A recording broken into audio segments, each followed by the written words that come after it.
Hi, welcome back to Clinky. I'm Mark. And I'm Diane.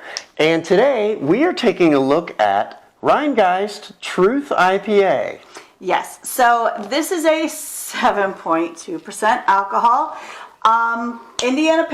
Cincinnati. India Pale Ale out of Cincinnati. Rhinegeist is out of Cincinnati. It is an independent brewer. It's not one of those craft brewers. It's owned by Bevmo or whoever else. You want to? Sure. So this one is 75 IBUs. I can already tell you that is over my threshold of IBUs. I am not an IPA person. He is. Yes, both of us have had this, many times, but we found ourselves with some, so we thought, why not? Let's share our opinion with you. As she said, I like IPAs in general. She's not usually much of a fan, but some of them are. Yes, and this one is trying to say that it has tropical fruit aroma, grapefruit, and mango notes in a dry finish. If I do like IPAs, they tend to be hazy and juicy. Yeah, New England, something that's got a lot of tropical stuff. All right, Clinky. You get that? It's a nice piney one. Yeah. I'm not getting grapefruit on the nose. I'm sorry, you're a liar. Or tropical fruit aroma.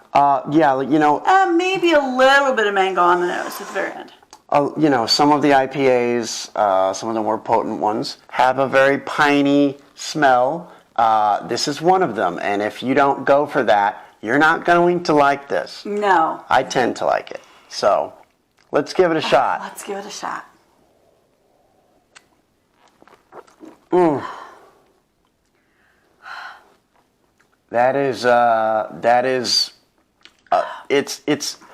It's a good IPA. Again, you must like the piney ones.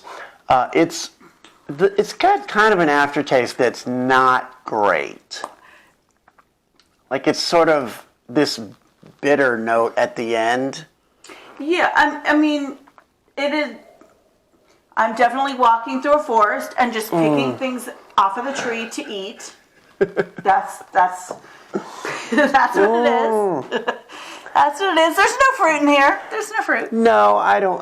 I dispute their notions of grapefruit, mango, fruity notes. Yeah, there is. Yes, there is a lot of bitterness there. Like right now, like I took a sip.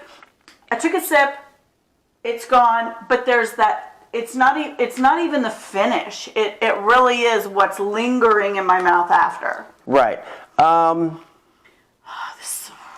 Yeah, I'm kind of on the fence with this one.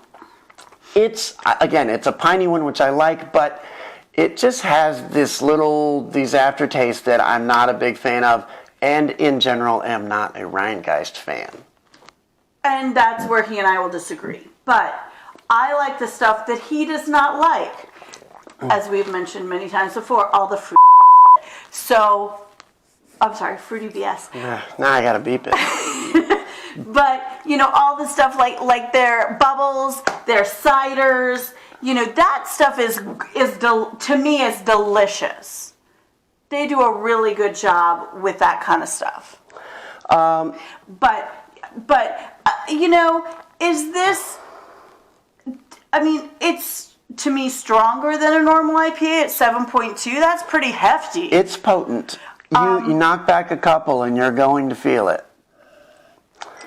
But it's, to me, because I don't drink 1,000 IPAs at every single craft brewer we go to, it just tastes like, I know you do, but it just tastes like IPA to me.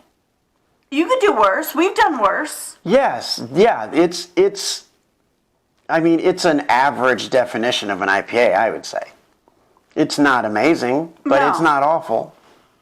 No. And it's readily available. If you live in our state.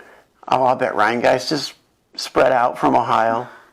Yeah. It's probably the biggest brewer in Ohio as far as independent. They're everywhere around here, at least. They are. And they have very distinctive can labels, generally like a striped of various colors, and Yes, and then the it's like a ghosty thing, ghoul. I don't know what it is. it's a skull that's kind of like a teardrop. Yeah. So yes, they're very distinctive. They're out of Cincinnati. I mean, there's other things. Here, you can have the rest of mine. I'll drink it all. I know you will. So yeah, just to sum up, if you don't like piney IPAs, you're not going to like this. But if you do, it's worth a shot. Yes, don't believe the back of the label when it says it's fruity, because I promise you it's not, because I can tolerate some fruity ones. But yeah, I mean, you know what? If it was down to dollars, if it was dramatically cheaper than a much better option, Elysian Space Dust, or Deschutes Fresh Squeezed, which is probably my favorite mass-produced IPA, you could try it. Yeah, if you're anywhere in the Midwest and you're at a festival and this is what they've got, you could do a whole lot worse than this. Yeah. All right. A whole lot worse. Here, I believe that a 6-pack of these boys run somewhere around $10, maybe $11, depending on where you get it and who you're getting it from, and if you're only getting a 6-pack or not. So a traditional. It's got the beautiful little independent craft brewer logo. Look for that. A traditional pricing for an independent craft beer. Yeah. All right. Well, that's all there is to say about it. Thanks for watching, and till next time. Clinky. Clinky.